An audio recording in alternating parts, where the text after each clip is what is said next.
우리 하나님 말씀 보겠습니다. 마가복음 18절부터 읽겠습니다. 18절부터 우리 27절까지 제가 읽겠습니다. 부활이 없다 하는 사두개인들이 예수께 와서 물어 이르되 선생님이여 모세가 우리에게 써주기를 어떤 사람의 형이 자식이 없이 아내를 두고 죽으면 그 동생이 그 아내를 취하여 형을 위하여 상속자를 세울지니라 하였나이다. 칠형제가 있었는데 마지가 아내를 취하였다가 상속자가 없이 죽고 둘째도 그 여자를 취하였다가 상속자가 없이 죽고 셋째도 그렇게 하여 일곱이 다 상속자가 없었고 최후에 여자도 죽었나이다. 일곱 사람이 다 그를 아내로 취하였으니 부활 때 곧 그들이 살아날 때 그 중에 누구의 아내가 되리이까? 예수께서 이르시되 너희가 성경도 하나님의 능력도 알지 못함으로 오해함이 아니냐. 사람이 죽은 자 가운데서 살아날 때는 장가도 아니가고 시집도 아니가고 하늘에 있는 천사들과 같으니라. 죽은 자가 살아난다는 것을 말할진대 너희가 모세의 책 중 가시나무 떨기에 관한 글에 하나님께서 모세에게 이르시되 나는 아브라함의 하나님이요 이삭의 하나님이요 야곱의 하나님이로라 하신 말씀을 읽어보지 못하였느냐. 하나님은 죽은 자의 하나님이 아니요 사한 자의 하나님이시라. 너희가 크게 오해하였도다 하시니라. 아멘. 다시 한번 기도하겠습니다. 아버지 하나님 감사합니다. 이 시간에 주님께서 주시는 말씀을 우리 심령으로 받게 되기를 원합니다. 하나님 성령께서 이 성경 기록자들에게 주셨던 이 조명하심과 영감을 이 시간 우리에게도 허락하여 주시옵소서. 주의 말씀을 잘 깨닫게 하시고 우리의 심령으로 동의하게 하시고 내게 주시는 말씀으로 받는 귀한 시간 되게 하여 주시옵소서. 감사드리며 예수님 이름으로 기도하였습니다. 아멘. 자, 오늘 본문은 예수님과 사두개인들 사이에 있었던 이 부활 논쟁을 보여주고 있죠. 마가복음에는 이 사두개인들이 여기 처음 등장하고 있는데 이 사두개인들은 바리새인들하고 더불어서 예수님과 대립하고 끊임없이 갈등했던 종교와 정치 그룹이었습니다.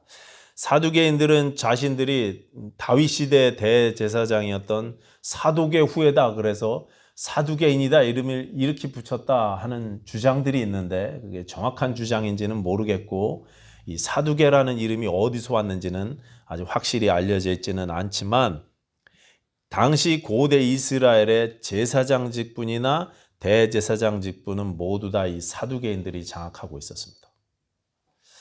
그들은 이 로마와 타협을 했고 로마에 잘 보여서 이런 정치적인 권한들을 획득한 그런 사람들이었기 때문에 이 사두개파 사람들은 지난주 본문에 나왔던 이 헤롯 땅 사람들보다 한결 더 친로마파 사람들이었습니다. 우리나라로 치면 일제시대 때 아주 친일파 중에 친일파 그 사람들이 바로 이 사두개인들이었던 것입니다. 그렇기 때문에 이 사두개인들은 바리새인들보다 더 특권층이었고 더 귀족적인 그런 그룹이었습니다. 이 두 그룹 바리새인들이나 사두개인들 모두 다 모세의 율법을 따르고 모세의 율법을 하나님 말씀으로 받았지만 특별히 사두개인들은 기록된 율법만을 하나님 말씀으로 인정했습니다. 그러니까 모세오경만 받아들이는 거예요. 성경에서. 창출레민신 5권 외에 구전된 성경은 구전되다가 나중에 이게 취합돼서 기록되었지 않습니까? 그리고 이제 셉투아진트라고 70인역이 나왔을 때 전체가 묶였는데 모세오경 외에는요 성경으로 인정하지 않는 거예요. 바리새인들은 구전의 말씀도 다 인정하죠. 장로의 유전들도 다 인정했죠. 그런데 사두개인들은 5권 성경만 인정하더라는 것입니다. 오직 모세오경만을 인정했습니다. 그러다 보니까 사두개인들은 모세오경에는 나오지 않는 신앙교리들은요 다 부정하는 것입니다. 내세, 영혼, 불멸, 천사, 또 마귀의 존재, 보이지 않는 영혼의 세계 이런 것들을 전부 다 부정했던 사람들이 사두개인들이었습니다. 오늘 본문은 그래서 이 사두개인들을 한마디로 뭐라고 표현하고 있느냐면 18절이죠. 18절 보십시오. 부활이 없다 하는 사두개인들이 예수께 와서 물어 이르되 이렇게 이야기하고 있습니다. 부활이 없다 하는 사두개인들. 부활을 부정하는 자들이라고 한마디로 표현하고 있는 것입니다.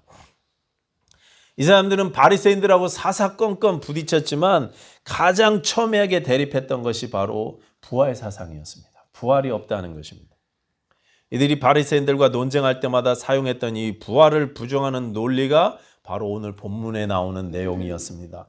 자기들 딴에는 자기들이 항상 이 바리새인들을 곤란하게 했던 이 이야기를 가지고 예수님께 나아가서 예수님을 시험하고 공격하면 예수님도 분명히 대답을 제대로 못하실 것이다. 궁지에 빠지실 것이다. 이렇게 생각했던 것입니다. 그래서 19절 보십시오. 이 문제를 가지고 예수님께 나왔어요. 선생님이여, 모세가 우리에게 써주기를 어떤 사람의 형이 자식이 없이 아내를 두고 죽으면 그 동생이 그 아내를 취하여 형을 위하여 상속자를 세울지니라 하였나이다. 이 율법 조항은 신명기 25장에 나오죠. 신명기 25장 5절에 나오는데요. 계대결혼법이라고 하고 형사취수제라고 합니다. 계대결혼법 뭐냐면 어떤 큰아들이 자식이 없이 죽으면 작은 아들이 형수를 취해서 결혼하고 큰아들의 대를 이어있는 자식을 낳아주라는 그런 법이었습니다. 이 계대결혼법은 집안의 가문이 끊어지지 않게 하려는 하나님의 배려였고, 또 하나는 그 가족에게 배당된 이 가족의 기업, 가문의 재산을 딴 가족에게 넘어가지 않도록 하기 위한 그런 장치였습니다. 보존해 주시기 위한 그런 규정이었습니다. 이런 가문을 보호하기 위한 법 규정을 가지고 아주 비틀어진 공격을 이제 하게 되는 것입니다. 7 형제가 있었는데 맏형이 결혼해서 자식이 없이 죽었고 그 이후 형제들도 다 이 계대결혼법 때문에 형수하고 결혼을 했는데 다 차례로 자식이 없이 죽었다는 것입니다. 그럼 부활 때에는 이 여자가 누구의 와이프가 됩니까? 이렇게 물어봤어요. 부활할 때 한 여자를 두고 7 형제가 싸우게 되니까 차라리 부활은 없어야 된다. 없는 게 맞다. 이런 논리죠. 부활을 부정하기 위해서 만들어낸 논리인데 이건 그야말로 당대 최고의 신학자요, 제사장들, 대제사장들이라는 성경의 전문가라는 사람들이 만들어낸 소리가 너무나 이게 유치하고 어이가 없는 이야기를 하는 거예요. 반대파를 굴복시키기 위해서. 전도하다 보면은요, 매사를 이렇게 삐딱하게 보는 사람들이 있어요. 이렇게 말을 만들어내는 사람들이 있습니다. 그러면 죄를 그냥 맘대로 져도 되는 거네요. 이런 소리 하는 사람들 꼭 있어요. 그러니까 은혜를 은혜로 받아들이지 못하고 꼭 비꼬옵니다. 제가 최근에는 그런 사람 만나보지 못했는데요. 저 동부에 있을 때 그런 논리로 저와 이야기를 많이 했던 청년이 하나 있었어요. 이 아이는 항상 저에게 하나님이 살아계시다면 왜 세상에 불행이 존재합니까? 하나님이 사랑이시라면 왜 세상이처럼 불공평하고 불쌍한 사람, 장애인들 천지입니까? 저한테 이렇게 늘 따졌어요. 특별히 이 아이가 속상해하던 것은요, 성폭력 문제였습니다. 하나님이 살아계시면 어떻게 한 여인의 삶을 완전히 망가뜨리는 그런 범죄들이 판을 치고 또 그런 범죄자들이 아무런 천벌을 받지 않고 떳떳하게 그렇게 살 수 있느냐 이것입니다.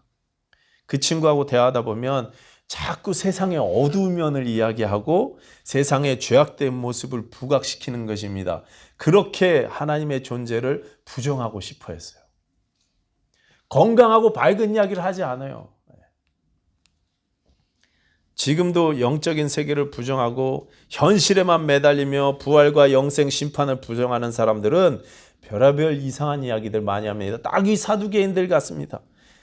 다 공통점이 있어요. 대부분은 불행하고 어두운 이야기들을 끄집어낸다는 것입니다. 그런 사람들은 본문의 사두개인들처럼 주로 비극적인 스토리들을 꺼내놓습니다.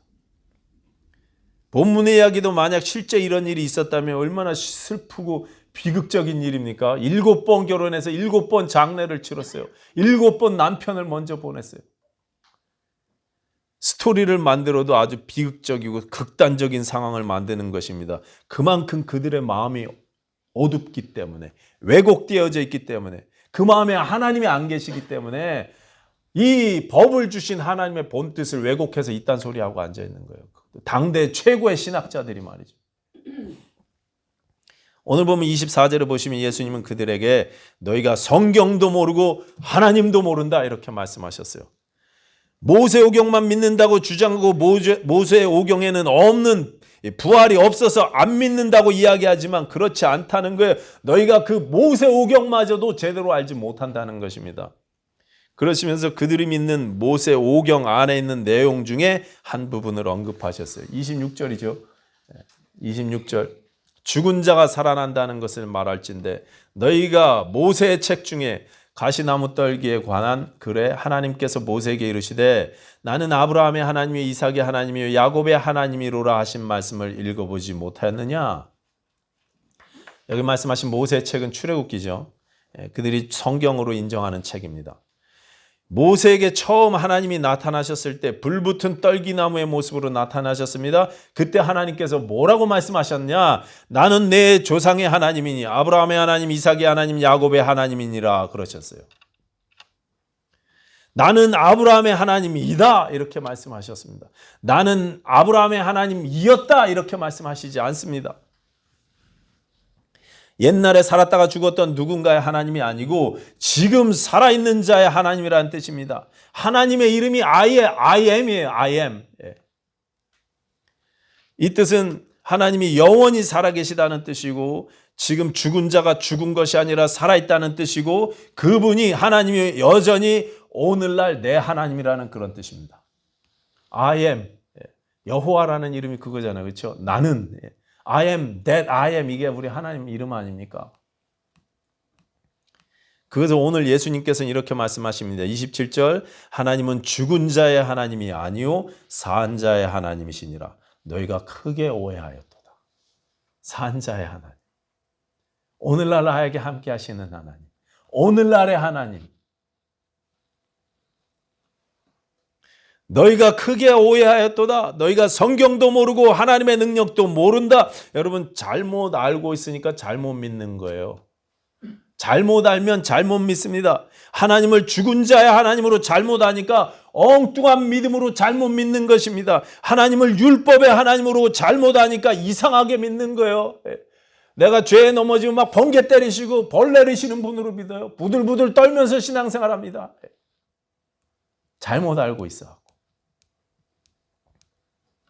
바로 알아야 바로 믿을 수 있습니다. 하나님을 산 자의 하나님이요 사랑의 아버지시요 은혜의 하나님으로 바로 알아야 그래야 바로 믿을 수 있는 것입니다. 잘못 알면 잘못 믿고 잘못 믿으면 잘못 살게 돼 있어요. 삶이 망가집니다. 신자로서. 바로 알아야 바로 믿고 바로 믿으면 바로 살게 되는 것입니다. 삶이 아름다워지는 것입니다.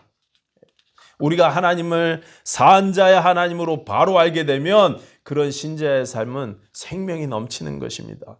바로 알면 생명이 넘치는 거예요. 하나님이 원하시는 삶이 이것입니다. 생명이 넘치는 삶, 더 풍성한 생명을 얻는 삶. 아까 소개한 그 청년은요, 제게 항상 하나님이 살아계시면 어떻게 세상이 이럴 수 있느냐 이렇게 따졌어요.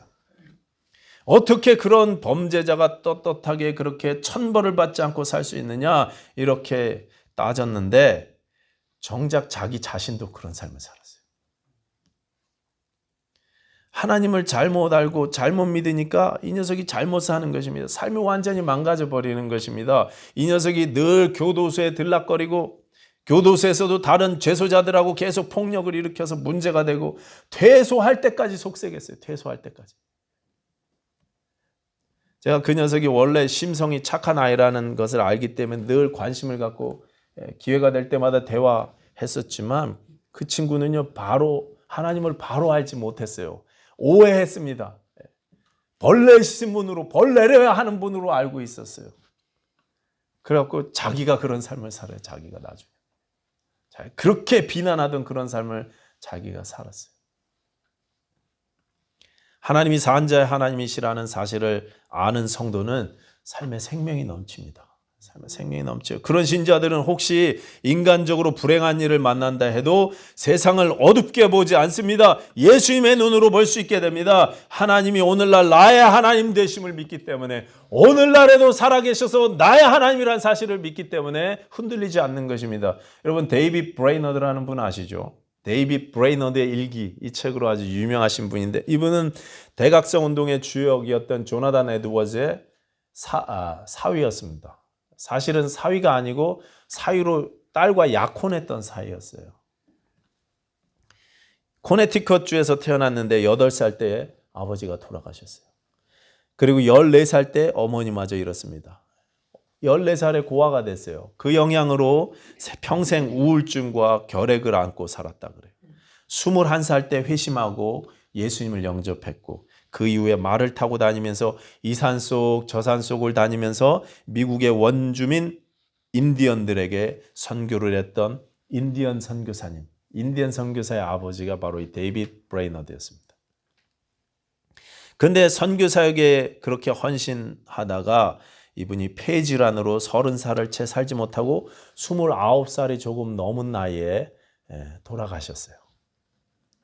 항상 몸에 병을 지니고 살았고 말년에는 이분 병 간호를 하던 약혼녀, 그러니까 조나단 에드워즈의 딸도 폐질환을 옮아갖고 같은 병으로 몇 달 뒤에 죽었습니다.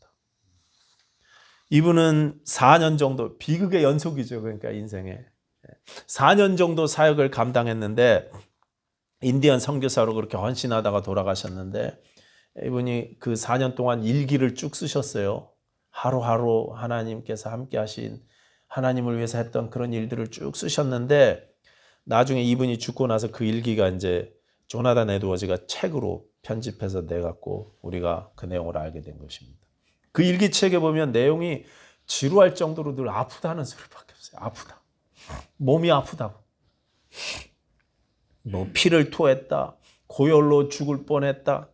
먹을 게 없어서 굶주렸다. 추위를 무릅쓰고 말을 타고 다니면서 전도했다. 새벽에 간절히 기도했다. 아파서 며칠을 땀 흘리며 누워있었다. 맨날 이런 내용만 계속 반복하니까 이게 무슨 신앙 간증인지 병자의 일기인지 선교사의 일기인지 잘 구분이 안 갑니다.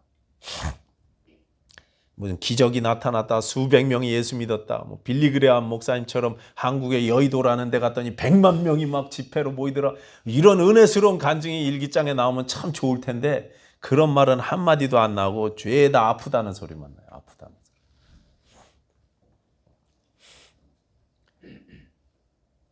그럼에도 불구하고 이분은 절대 절망하지 않았습니다. 절대 흔들리지 않았습니다. 낙심하지 않았습니다. 그 결과 그분의 삶을 통해서 많은 사람들이 도전을 받았고 수많은 인디언들이 그때 이분을 통해서 예수님을 믿었어요. 생명의 역사가 그곳에서 일어나기 시작한 것입니다. 예수님께서 약속하신 대로 내가 온 것은 양으로 생명을 얻게 하고 더 풍성한 생명을 얻게 하려는 것이다. 풍성한 삶이 이 데이빗 브레이너드를 통해서 일어났습니다. 그분의 삶이 산자의 하나님을 믿는 부활 신앙의 삶이었기 때문에 낙심하지 않는 것입니다. 흔들리지 않습니다. 생명을 잉태하는 것입니다. 하나님을 바로 알았기 때문에 삶의 능력이 있고 생명이 나타나는 것입니다. 하나님을 바로 알으셔야 돼요. 그래야 바로 믿을 수 있습니다.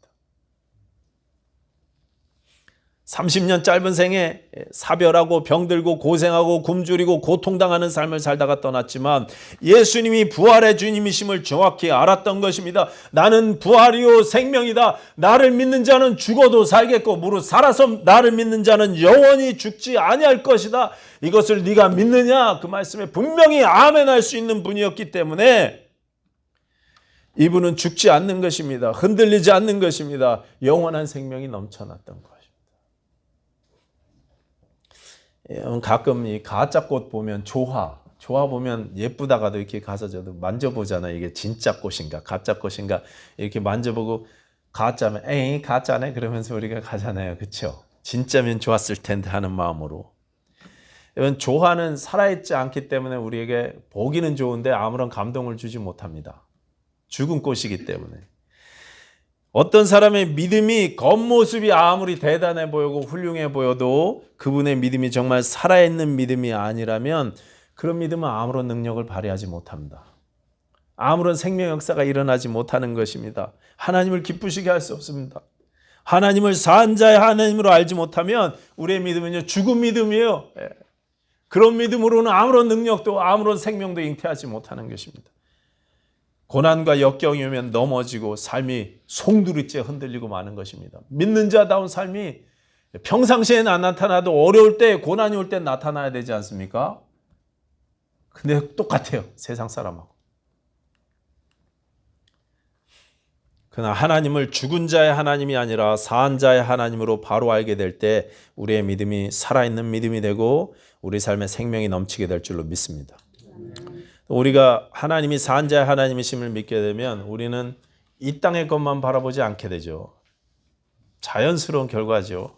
당연한 이야기지만 이 땅이 전부가 아니라는 사실을 알기 때문에 영혼을 바라보며 준비하는 삶을 살 수 있게 되는 것입니다. 보통 이 땅이 전부라고 생각하면 두 가지에 빠진다 그러죠. 쾌락주의하고 비관주의. 이래도 한 세상 저래도 한 세상 즐기자 부어라 마셔라. 그게 쾌락주의고 이렇게 살아서 뭐해나 어차피 끝인데. 그래서 우울증에 빠져갖고 그냥 꿀꿀하게 하루 종일 인상 쓰고 앉아있고 비관주의에 빠지는 거죠. 두 가지에 빠져요. 둘 다 심각하게 병든 것입니다. 이 땅의 것만 바라보기 때문에 이 땅이 끝이라고 생각하기 때문에 병들어 버리는 것입니다. 사두개인들이 그랬습니다. 이 땅의 삶이 전부라고 생각했기 때문에 어떻게 해서든지 모으고 즐기고 세상 권력과 쾌락을 누리는 것이 삶의 목표였던 자들이 바로 이 사두개인들이었습니다. 하나님을 섬긴다는 제사장들이 산자의 하나님을 믿지 못하니까 이 땅의 것만 바라보는 것입니다. 지난주에 제가 생수장막에 갔더니 노현 목자님이 소원을 세 가지만 말해보라 그러시더라고요. 네. 소원을 잠깐 생각했는데요. 제가 복권이 좀 당첨됐으면 좋겠다 그랬어요. 100만 불짜리 말고 1000만 불짜리. 이 땅의 삶이 전부라고 생각하니까 어떻게든 모으고 싶은 거예요. 복권이라도 당첨돼 갖고 그냥 꽉 좀 있었으면 좋겠어요. 그렇죠? 안 그러세요? 이번 주에 가서요. 다 아닌 것처럼 막 이렇게 웃으세요. 제가 다 알아요. 다 알아요. 이 땅의 삶이 전부라고 생각하니까 계속 우리가 쌓아놓고 싶고 모으고 싶고 누리고 싶은 것입니다. 이 땅에서만. 부족하면 좀 모자라면 하늘이 막 무너질 것 같잖아요. 그렇죠? 이거 어떻게 해야 되나 아마. 내 삶이 막 송두리째 흔들립니다. 은행 계좌가 바닥이 나기 시작하면. 히브리서 11장 13절이 이렇습니다. 이 사람들은 다 믿음을 따라 죽었으며 약속을 받지 못하였으되 그것들을 멀리서 보고 환영하며 또 땅에서는 외국인과 나그네임을 증언하였다.